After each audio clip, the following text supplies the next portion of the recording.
Misalnya yang paling masyhur tentu dalam hadis Madinah itu kira-kira kan utaranya Mekah ya Pak.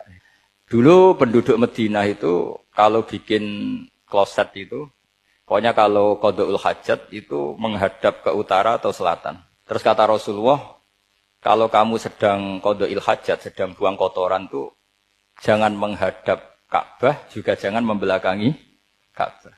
Itu Nabi redaksinya unik. Walakin syarriku aw gharibu. Tetapi kamu menghadap barat atau menghadap timur. Itu semua riwayat walakin syarriku aw gharibu, tapi kamu menghadap barat atau timur. Artinya apa? Kata syarriku aw gharibu adalah binisbat di ahli Madinah, karena orang Madinah posisinya di utara Mekah. Sehingga kalau menghadap utara atau selatan berarti menghadap Ka'bah atau membelakangi Ka'bah, dan itu tidak boleh dalam proses qada'il hajat, masbuk kotoran. Terus Nabi memerintahkan menghadaplah ke barat atau ke timur. Al-ibratu bi'umil lafzi la bi khususi sabab juga direvisi oleh ulama begini, kecuali sebab itu ada ilat.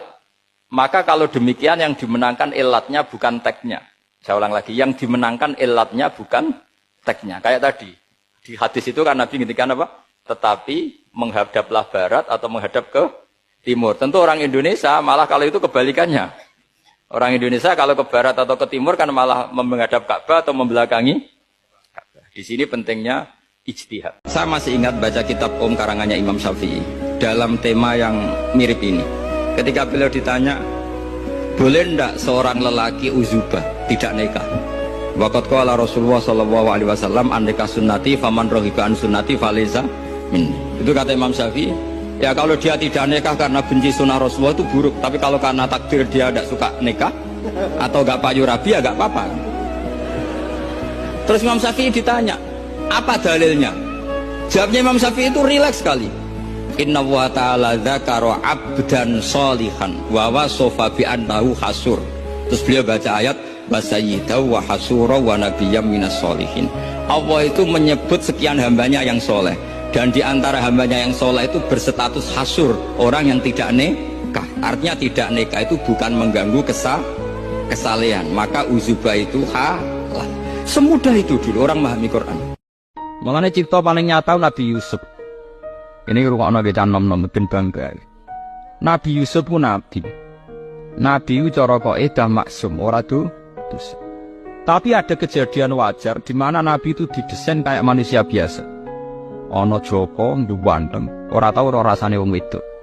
Sing sitok setengah baya di bojo ipotek seomah. Potensi basaria selingkuh kan tinggi. Secara naluri basaria Yusuf ya ben ngrasakno Zulaikha, Zulaikha ben ngrasakno Yusuf. Tapi justru lewat kepengen itu dan Nabi Yusuf bisa mengendalikan diri pas dijak lari, dia langsung diangkat jadi nabi.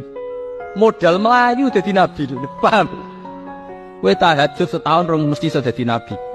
Tidak melayu kok selingkuh, paham ya? Iku pelayanan iso dadi napa? Nabi. Lho niki tenan nih. Haji ki ngoten. Haji ku apik, sapa sing ndaran haji? Kok haji ku ibadah sing gak mabrur mlebu salat.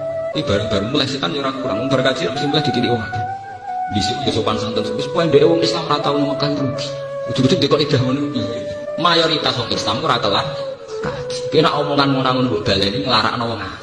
Ganjaran kaji ra sepiro, nglarakno wong pirang? Ya. Lepak rokok. Pokoke wong Islam ora tau kaji bedhe ero. Mergo dhek saiki kelar. Kan kok baru kalah ya cerita. Gus tak cerita apa? Cerita nak ibadah ku apik. Lah aku duwe ibadah umroh lagi ra duwe ibadah sabar. Pokoke padha apik. Lah aku wong alim malah gudak-guduk model awam bento sampe ana setan aku. Lah Mekah ya Ka'bah ibadah. Sing pas ning pinggire ibadah tawaf, nak sing ado ibadah salat. Wong salat yo ora anti Ka'bah, madhepe tetem. Jadi sing haji, sing sholat ya sami mawon. Sing haji ibadah itu apa? Sing sholat ibadah seneng Ka'bah lewat didadekno ke. Ya saya cerita satu cerita ini hadis sahih di Bukhari, gak bisa dipertentangkan. Ini hadis sahih di Bukhari di Muslim. Di antara yang diapresiasi Allah itu adalah potensi jahat kita tidak menjadi, tidak kita wujudkan. Kalau seluruh rakyat Indonesia, tidak usah seluruh, 1/4 kita ini maling semua. Itu negara miskin kok, karena biayai kita di penjara 2 tahun, 3 tahun. Separuh kita mentalnya membunuh, habis Indonesia. 1/4 saja, 1/3 saja, 1/8 saja punya mental killer, itu habis Indonesia. ketika rakyat kita, ketika tetangga kita, masyarakat kita tidak melakukan kejahatan, itu ketertiban yang sejati. Maka semua bentuk ketidakkriminalan yang dilakukan oleh rakyat Indonesia itu awal dari aset bangsa ini. Coba kalau semua orang mencuri, habis negara untuk biayai di penjara. Semua orang kriminal, berkahnya mereka tidak melakukan, Indonesia baik-baik saja. Sebab itu ketika ada sekian kebaikan, Nabi terakhir ngendikan apa? Takufu syarroka anin nas fa innaha shadaqatun minka ala nafsik. Potensi jahat kamu jangan kamu lakukan, itu sudah menolong peradaban. Para gadis tetap gadis karena nggak diperkosa. Orang yang punya kambing satu tetap punya kambing satu karena nggak dicuri. Orang yang berkarir tidak terhenti karena karakternya agak dibunuh, tidak dihujat, tidak dihentikan, tidak disetop oleh cibiran, oleh bulian. Zaman Nabi orang miskin pun semuanya heroik. Mereka dibantu gak mau, inginnya bantu. Sampai dicibir sama orang munafik. Apa gunanya sedekah 2 kilo? Perang ini perang besar antar negara. Pas itu mau perang melawan Romawi. Sampai orang munafik bilang, alladzina almizuna al-muqtawiina minal mu'minina fis sadaqati. Walladzina la yajiduna illa bidahum fasfaruna minhu. Orang-orang munafik digambarkan Allah orang-orang yang mencibir sedekah kecil. Untuk perang besar kok sedekahnya hanya 2 kilo. Tapi yang mahal bukan 2 kilonya. Kalau ada 1 juta orang miskin menyumbang negara 20.000, itu artinya apa? Kita punya rakyat yang inginnya hubungannya dengan negara memberi. Tapi coba kalau kita 2 juta rakyat yang inginnya dari negara mendapat, pegawainya demo ya. Nah ini ajarannya Nabi yang luar biasa. Dulu Nabi itu bisa mendidik orang miskin pun bermental. Dulu ada seorang malaikat yang menjelma sebagai manusia, dan beliau ini komunikasi dengan Nabi Ibrahim. Sebelum saya cerita jauh, saya ingatkan lagi bahwa cara berpikir kita sebagai mukmin itu harus berpikir awal kita dijadikan oleh Allah Ta'ala, yaitu Nabi Adam materinya dari tanah, nyatanya bisa jadi Nabi Adam. Kita dari sperma, nyatanya bisa jadi manusia. Dengan cara seperti ini nanti bayangkan kekuasaan Allah yang tidak terbatas menjadi mudah. Saya teruskan, si malaikat tadi tanya ke Nabi Ibrahim, saya minta kambing kamu. Oh ya silahkan, asal kamu melantunkan kalimat tasbih. Terus dibaca tasbih, indah sekali, merdu. Bisa minta tambahan kambing? Ya. Sampai beberapa kali. Demi Allah, ini baru kambing, baru hewan. Andaikan anak saya pun kalau demi Allah saya kurbankan. Singkat cerita, versi riwayat ini, suatu saat Nabi Ibrahim diuji dengan dimintanya anak untuk dikurbankan. Ketika beliau atas nama seorang bapak agak keberatan, terus diingatkan ulang oleh Allah Ta'ala, janji beliau demi Allah, anak pun saya kurbankan. Hasil akhirnya beliau melakukan itu. Dan karena Allah hanya menguji, tidak niat betulan supaya anak itu disembelih, akhirnya diganti oleh kambing. Jadilah tradisi kurban itu pakai kambing. Saya fatwakan di sini. Sing jenenge udhiyah iku kudu wedhus kibas, umure setahun. Nak sapi 2 tahun. Ana sing darani utawa ditandai tanggal gigine itu bener itu udhiyah. Tapi sebetulnya kalau tanggal 10 itu kesunatan nyembelih apa saja asal halal, asal gak tikus ya. Sehingga Ibnu Abbas itu tiap tanggal 11 nyembelih pitik, nggih pitik tenan. Dik iku pitik. Supaya menghilangkan toma. Mergo iku yaumu aklin wa syurbin, hari makan-makan. Lah wong Jawa salah kaprah. Berhubung ra kelar wedhus gak nyembelih blas, akhirnya toma. Nek ra kebagian ngungkit panitia. Iku keliru. Utawa tuku daging, minimal keluarga itu ndak toma. Nggih, minimal keluarga itu ndak apa? Ndak toma. Iku duro, malane cara fikih iku mala yudraku kulluh la yudraku kulluh. To al-maisur la yasqutu bil ma'sur. Nek ra iso ideal aja blas. Blas iku larangane Islam. Dadi nek ra iso kurban wedhus mergo melarat itu tuku daging. Dosa paling gede cara Said Abdul Haddad, akbarul kabair al-zahir wal batinah iku antal tamisa min ashabika dunya wa hum yaltamisuna minkal akhirah. Gede-gede dosa cek lahir mbek batin, wong sugih sowan kowe wae golek akhirat. Takok carane para pangeran. Jebule kowe sing kiya ya arep untuk duwe. Wong liya sing sugih ora tau ngaji kepengin kenal akhirat. Kowe sing kenal ngaji kok malah kenale duwe. Lho kan ndak fair ya Mansur, kadang pejabat wong sugih sowan kiai kepengin roh ngaji. Kepengin roh najis, roh halal.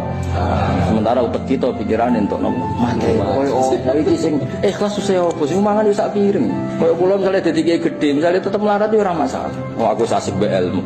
Lah kiai butuh fasilitas mergo pati asik be Allah. Saya punya kitab namanya Qadhayal Haji wal Umrah. Itu terbitan Hayatul Ulya Arab Saudi milik Wahabi. Itu diantara fatwa yang dipakai untuk solusi muskilatul haji, problem-problem haji kekinian.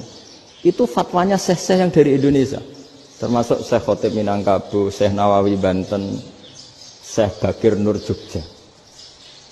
Misalnya begini dalam fatwa-fatwa yang menyulitkan kita ya, sampai sekarang jadi perdebatan.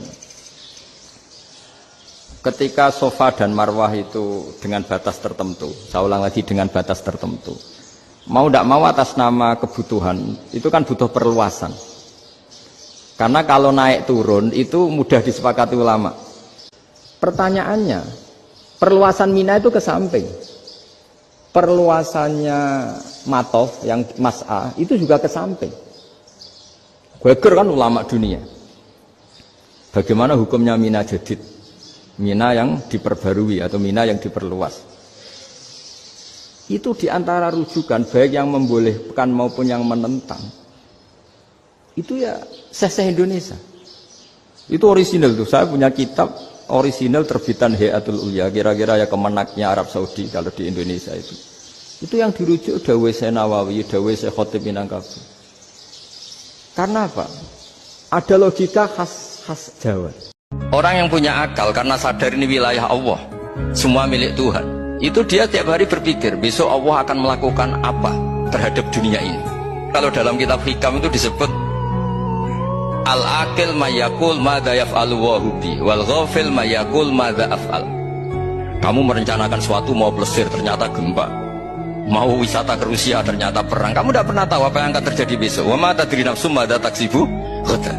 Tapi anda semua kita ini sering punya jadwal permanen. Makanya saya kalau diundang siapa saja di sana takdir. Yang jelas Gus ini acara penting. Ya masih acara penting nggak pengiran ngersakno apa piye? Kok apa jadi pangeran? Kamu kok mau jadi Tuhan? Itu kadang ya kiai. Penting Gus acara ini jenengan harus memastikan bisa. Yo kamu itu yang ngajarin tauhid sesuatu itu biadillah kok bilang-bilang apa pasti. Kalau maksa terus tak tobatkan dong kamu kata saya. Ya kalau gitu Gus bilang insya Allah. Wah itu hati saya, fisik saya, roh saya sudah bilang insya Allah. Yang rileks saja. Sebenarnya agama ini santai, rileks. Karena agama ini harus bifarohin wasururin. Makanya saya jadi kiai itu seneng. Takutnya gini. Sekali saya tidak seneng jadi presiden buruk. Ternyata jadi wong alim raina. Itu contohnya. Sampai merengut, terus uripe susah. Nanti orang tidak berani jadi orang alim. Saya pernah ketemu sekian rektor di Jogja tanya, Gus, kenapa jenengan bela-belain pesantren sampai segitu? Kan keren kampus NU, sekarang ada Unisma, ada NU Jogja, ada NU Jepara gini. Terus tak bilangin gini, sampai rektornya itu istighfar kan. Saya bilangin gini, ini sekaligus tak kasih tahu ini rektor Unisma ini. Tak bilangin gini, andai kan tidak ada kiai kayak saya itu Islam bisa tutup katanya. Kok bisa Gus? Misalnya ada perempuan haid faqal adat. Itu kalau untuk tahu hukumnya haid daftar dulu ke Unisma. Daftar dulu kan? Setelah daftar nunggu pelajaran haid. Baru tahu haid setelah 3 tahun dari masalahnya gitu. Tapi baru kayak kiai ketemu saya di jalan, Gus anak kula nu haid ngeten-ngeten mboten normal hukumnya piye? Oh hukumnya ngene dibalekno ning adat. Ora usah registrasi, ora usah daftar. Jadi ya harus ada istighfarnya lah. Unisma juga harus istighfar, semuanya harus istighfar. Karena ada sisi yang nggak mewakili kebutuhan Islam. Tapi saya sebagai kiai juga istighfar. Karena fakta hukum mengatakan yang boleh jadi KUA yang jabat, yang boleh kemenak yang punya gelar. Dan ini yang mengawal Islam secara undang-undang.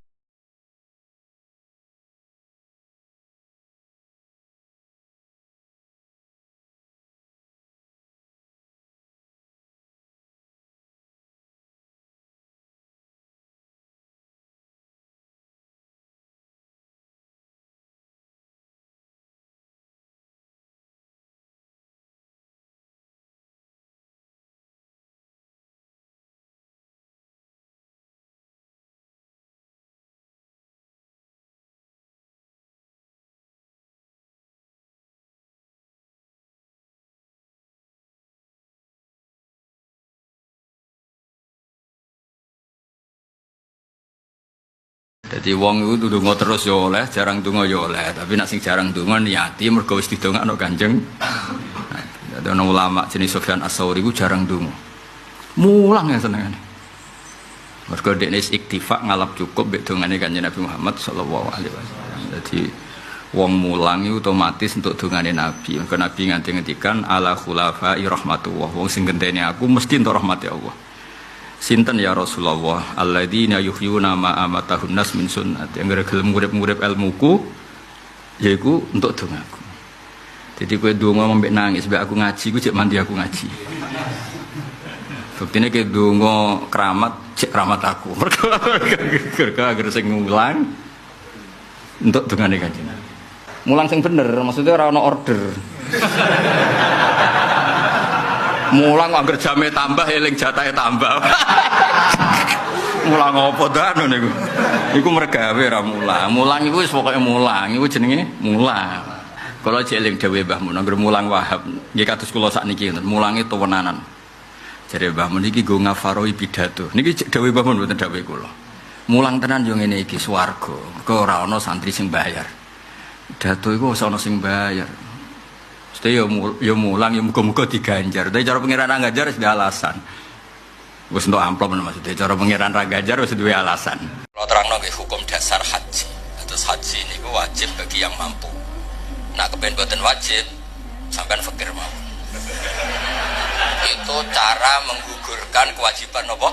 Haji. Salat iku wajib kecuali kanggo wong edan. Nah kepengen ora wajib boten kula sing muni niku provokator sing muni. Saya kalau ngupas orang haji itu bilang gini, karena yang datang itu ya banyak yang enggak haji atau enggak mampu haji. Dia niki nak dongakno dadi kaji mabrur walese swarga. Sing mboten kelar kaji dongakno salate iku nggih mabrurah, salat sing ditampa nggih mlebu swarga. Sing ngurmat anak ikhlas nggih swarga. Sing kere ikhlas nggih swarga. Sing syukur mergo tanggane kaji meskipun ra kelar kaji tapi melok seneng koyo senenge sing haji nggih swarga. Muga alamate wong mukmin seneng nak dulure seneng. Akhirnya sing kaji kan kecewa, perkarane ora fokus muji dekne. Mulane terus ra diundang meneh kan kira-kira gitu. Tapi aku malah beneran kan hisabku ringan. Daripada aku mentale model mubalek, haji ku fadilah ngene-ngene, multazam masyaallah. Nek Hajar Aswad muni manu masyaallah mergo disangoni sing order. Tapi dekne gak mikir ning mburi wong do nangis perkara nih ditegdir gak kelar kaji. Gawe ngenese wong fakir dosa dul-dul paham. Alamate barang ora bener iku nek dijak sunat iku semangat, nek dijak wajib. Wis paling angel ziarah wali songo suwen. Tapi nek dijak salat fardu iku abote gak kan. Kira kula nu pirang-pirang ngoten iki. Nak salat itu salat kabeh Jumatan ora. Ya ora wali songo seneng, tapi nek anut waline ngurmat umat ora seneng. Pane iki peringatan ki jenengan gitu. Terus nek ana wong nakal tobat, yen kula nganti saniki bingung.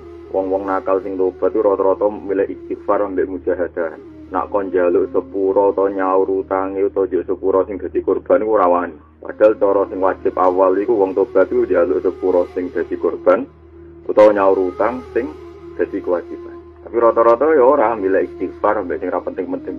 Iku repot. Nak mbok loro iku terus mbok mutung ra tobat ya repot. Mbok barno ya kliru piye ninggalo bareng napa? Wajib. Saya ada siapa-siapa tanpa pertolongan Allah. Saya kiai pun tidak bisa apa-apa tanpa pertolongan Allah. Saya orang baik pun tidak mesti dijamin baik terus tanpa pertolongan Allah. Sehingga selalu la haula wala quwata illa billah. Saya bisa menghindari maksiat ya karena Allah, bisa melakukan taat juga karena Allah. Nah, orang yang seperti ini itu jenis anak abdun soro fakhri dimna fakri. Saya ini adalah hamba. Yang menjadi kebanggaanku adalah karena saya selalu fakir, selalu butuh kepada engkau. Kalau yang melarang tahlilan, melarang yasinan dikirimkan ke mayit itu punya mustanad, punya sanad. Yang bagi yang membolehkan juga punya sanad. Jadi kata beliau sederhana saja, kalau almaniun, orang yang menolak itu punya sanad, kita yang membolehkan juga punya sanad. Tapi kata beliau dengan enteng, dengan ceria, ini masalah furu'iyah. Nggak perlu jadi itharatul fitan wal jidal wal khisom. Kata beliau nggak perlu jadi perdebatan. Coba dari awal Anda katakan, yang tidak kunut itu Abu Hanifah, yang kunut itu Imam Syafi'i. Maka melihat orang tidak kunut itu keren karena Al-Hanafi, pengikut mazhab Hanafi. Yang kunut juga keren karena pengikut mazhab Syafi'i. Tapi kita tidak, di zaman akhir kunut dan tidak kunut ini jadi politik identitas. Sehingga yang nggak kunut itu Muhammadiyah misalnya, yang kunut itu NU. Mana ada Basim Asy'ari sebagai mujaddid atau mujtahid yang mengharuskan kunut, atau Mbah Ahmad Dahlan yang melarang apa? Kunut. Wong dua beliau sama-sama pernah ngaji Syekh Khotib Minangkabau, pernah ngaji Mbah Mahfud ketika di Mekah. Jadi cobalah ilmu itu diperkuat.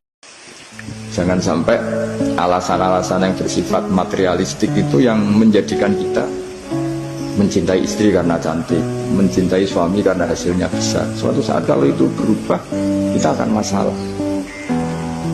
Di sini agama menyarankan ikhlas, ikhlas, ikhlas. Kamu punya teman awet atau punya istri awet, itu konsepnya ya wal kadhiminal ghaiz, itu agak gampang tersinggung. Coba kalau kamu setiap tersinggung putus, setiap tersinggung habis, kamu tidak punya teman, tidak punya istri. Sampai kita awet seperti ini, kalau kecewa ya wal kadhiminal itu ngempet. Terus kecewa sama teman, kenapa tidak putus? Karena wal afina aninna, sudah kalau kecewa maafkan. Coba kalau kita kecewa presiden demo, kecewa menteri demo, kecewa orang tua minggat, ya kalau dicari, kalau tidak akan malu. Wong kafir iku ora tau mikir Allah, pokoke anggere seneng ya mangan, nek ora seneng sumpek. Wong Islam ora oleh ngono. Wong Islam misale lagi ra di duwe masalah akeh, Gusti cek lemah kula sing kuwasa namung jeneng. Jenengan namanya saene kula sugih nggih paringi sugih, nek saene melarat nggih ampun lami-lami pokoke juga. Terus meneh iki mun lami Gusti, wong melarat ku mulai mbah kula. Mulai bapak kula nek ampun lami napa sanget. Namun pantas dilarani nggih monggo napa? Ya sing ana monggo. Tapi nek pantas terus nggih paringi kekuatan terus. Terus hasbunallah wa ni'mal wakil. Ya wis. Delalah diparingi kuat. Ya alhamdulillah. Wis sih. Ya wis. Cara surveinya malaikat ini melarat kok melimbah bapak cucu. Wah terlatih ini pasti. Dinyak wong iku ibadah. Sing ngenyak ndekne ngono iku ya kersane Allah. Ngerasa kersane Allah iku apik. Biasa. Masyhur itu di tarikh-tarikh. Said Ja'far Shadiq itu putranya Said Muhammad Baqir itu dinyak wong. Nyuwun sewu bahkan sebagian riwayat sampai didoni. Dia asik saja liwat. Ketika ditanya, yang ngenyak itu jajal. Kenapa Anda tidak emosi? Kata Said Baqir, apa kamu melihat saya ini orang sing anti mbek qadha qadar? Apa yang kamu lakukan ke saya? Pertama yang saya pikirkan adalah kulun bimuradillah. Semua ini kehendak. Nyatanya betul, orang tertentu yang dekat Allah itu benar-benar gak apa-apa, gak ngefek. Ada orang dirasani orang dihujat, ulama dulu malah ngirimi uang. Jadi kirim no duit orang ini kau yang hujat saya. Kenapa? Dia mengasihkan kebaikannya ke saya dan menanggung keburukan saya ke dia. Ya, maka orang seperti itu harus dikasih hadiah. Zaman akhir itu mulai agak ngawur. Kalau ada acara itu wong liya kon maca anake mlebu metu gak melok maca. Itu keliru, saya jamin itu keliru. Saya sering kalau mimpin di rumah, kalau yasinan di tonggo-tonggo kok anake gak maca saya keluar. Bapakmu wong liya kok kon maca kata saya gitu. Jadi itu menurut saya itu yang jelas saya sampai ngisi begini. Yang ada riwayatnya itu idza mata ibnu adam min qata amaluhu ila min salasin shadaqatin jariyah au ilmin yuntafa'u bi awaladin sholihin yatullah. Itu tidak ada di hadis au kiyayin sholihin yatullah. Yang ada itu awaladin apa? Sholihin. Jadi anaknya harus ikut, kalau tidak ada usaha. Akhirnya anaknya udah tinggi terus gitu. Akhirnya tak kei jagung paling akeh, kula mendet sithik. Wong aku ora anake. Kadang-kadang enggak, orang lain baca buahnya anaknya mau mlebu metu mau enggak manggakno tamu mbek rokokan. Itu harus ditobatkan itu. Keliru itu. Misalnya nyuruh saya ada santri sarang yang nakal, itu saya tidak berani komentar karena saya tahu Mbah Mun itu sangat mencintai santrinya meskipun yang nakal. Saya melihat sendiri, bukan jari ada santri yang cara pelaturan pondok itu diboyong karena nakal. Itu Mbah Mun ngendikan begini, ya cung yo ke diboyong itu cara aturan pondok. Nah aturannya pangeran ngger kowe tobat dadi wong apik ya dadi wong saleh. Ya kowe kudu tetep sering rene, tetep santri kudu dunya akhirat. Soal pondok ya ben ana aturan, ben pancen kowe nakal nemen ya diboyong, tapi kowe tetep wong apik. Jadi karena kita tidak mungkin mentafrik bainahu wa baina talamidhi. Kita tidak mungkin mentafrik baina nabi wa baina ummati, karena nabi adalah apa? Asyadun nasi syafaqatan li ummati. Sampai saking sayangnya nabi itu ngendikan syafaati li ahlil kabair min ummati. Lho koyo apa baiknya nabi? Ora melok nakal, ora melok maksiat, tapi melok nanggung swargane. Anda benci orang, benci sekali karena dia tauhid misalnya. Jangan-jangan Allah punya rencana memberi hidayah dia, atau Allah punya rencana dari dia keluar orang-orang Islam yang soleh. Makanya ketika malakul jibal, ya Rasulullah, saya disuruh Allah, terserah engkau, in syi'ta an udbiqa alaihim al-akhshabain. Kalau engkau mau orang-orang yang mendustakan kamu saya hancurkan. Apa jawabannya Nabi? La, jangan. Bal arju ayyukhrijawah min aslabihim ma ya'budullaha wa la yusyriku bihi syai'an. Itu di Bukhari. Enggak, bisa saja sekarang dia kafir, anak turunnya jadi Islam. Dan betul, Abu Jahal punya anak Ikrimah, Abu Lahab punya anak Darro, Walid itu musuh besarnya Nabi punya anak Khalid. Ya sudahlah, kita selalu berharap bahwa ini wilayahnya Allah. Sudah, kita berharap agama ini bagi yang selalu punya harapan. Limangkana yarjuwa, orang yang selalu punya harapan. Kita berharap tambah hari tambah baik, tambah damai, tambah kondusif, tambah segalanya baik. Dan saya seperti ini juga ingin ikhlas dan akan selalu ikhlas. Ya, saya sering bilang kalau pejabat mau sini itu sering tak ngel-ngel. Saya ini sudah ingin Indonesia itu baik itu tanpa diminta. Kalau diminta itu malah seakan-akan saya belum melakukan, ini kan. Sudah saya lakukan kok baru diminta. Karena ini wilayah kita semua, artinya ingin baik itu keinginan kita semua. Status kita. Kata Sayyid Zabidi dalam kitab Ithaf, keinginan baik itu syakhsiyatuk wa hakikatuk. Itu kamu sekali. Manusia itu kan kata Allah Ta'ala, saya pertama menciptakan manusia itu khunafa, orang yang berkeinginan baik. Baru digoda setan terus macam-macam. Jadi keinginan baik itu hakikatuk wa syakhsiyatuk. Itu kamu sekali. Ingin baik itu kamu sekali. Itu status kamu katanya. Makanya orang preman kayak apa, mabuk kayak apa, ada orang kecelakaan, pikiran pertama itu nolong. Itu yang normal. Soal ada kasus, pikiran pertama ngambil HP-nya itu 00, sekian persen. Termasuk kearifan kita sebagai manusia itu belajar dari takdir yang kita hadapi, yaitu keterbatasan kita sebagai manusia. Kita harus bisa ngelola kegagalan, nerima kodok qadar. Makanya kata Mbah Mun, abahnya Gus Hasin itu sering cerita ke saya, iman itu paling dhuwur itu iman kodok qadar, khairihi wa syarrihi minallah. Kita harus punya kesiapan iman khairihi wa syarrihi minallah, bahwa segala kebaikan, segala syar itu sudah digariskan oleh Allah Ta'ala. Kita bisa apa sebagai manusia. Termasuk kearifan kita sebagai manusia itu belajar dari takdir yang kita hadapi, yaitu keterbatasan kita sebagai manusia. Kita harus bisa ngelola kegagalan, nerima kodok qadar. Makanya kata Mbah Mun, abahnya Gus Hasin itu sering cerita ke saya, iman itu paling dhuwur itu iman kodok qadar, khairihi wa syarrihi minallah. Kita harus punya kesiapan iman khairihi wa syarrihi minallah, bahwa segala kebaikan, segala syar itu sudah digariskan oleh Allah Ta'ala. Kita bisa apa sebagai manusia. Wong koyok kula misalnya duwe anak, terus di santri alim, terus anak santriku sing alim ora mulang anak kowe, kula tersiksa. Padha kowe di anak sugih terus ora peduli mbek adike, cek ora peduli. Lha saiki kita itu tahta imamin wahid, tahta nabiyin wahid, yaiku Rasulullah sallallahu alaihi wasallam. Kemudian sing alim ora mulang sing bodoh, sing sugih ora nyafaati sing fakir, kayak apa? Ngene syariate Maulana Ishaq teng Sunan Giri kan ngono tok, kayak iya apa? Kelambi wong wudo, kayak tongkat wong wuto, kayak mangan wong lesu. Karena ini mesti kita ini enggak siap ketemu Allah dengan status enggak peduli itu udah tidak siap. Dan aku temukan Nabi kan SPD. Wis ulang enggak? Sampun wis. Paham ampun tangkelet niku, aku yakin. Niku sensitif wis. Tadi tak takoki. Wis ulang enggak umatku? Sampun. Wis paham. Niku lagi sensitif bener. Mbon bener sak tangkelet niku yo ngono ngono. Aman apa? Aman. Kenapa saya kalau ngaji bawa kitab? Ini agak sebetulnya itu lazim. Lazim itu suatu yang harus. Tapi karena kelamaan mubalek itu tidak pakai kitab, seakan-akan bawa kitab itu yang aneh. Sebenarnya aneh mereka. Karena begini logika simpelnya ya. Umat Nabi ini berhak dapat apa coba? Berhak dapat warisan yang paling luhur, paling hebat, paling jernih. Apa itu Quran dan hadis? Pertanyaannya, siapa yang paling punya hak otoritatif untuk menerangkan Quran hadis? Ulama. Ulama yang mana? Ya yang kapabel, yang sudah diakui dunia, kayak Imam Ghazali, Imam Bukhari, Imam Syafi'i.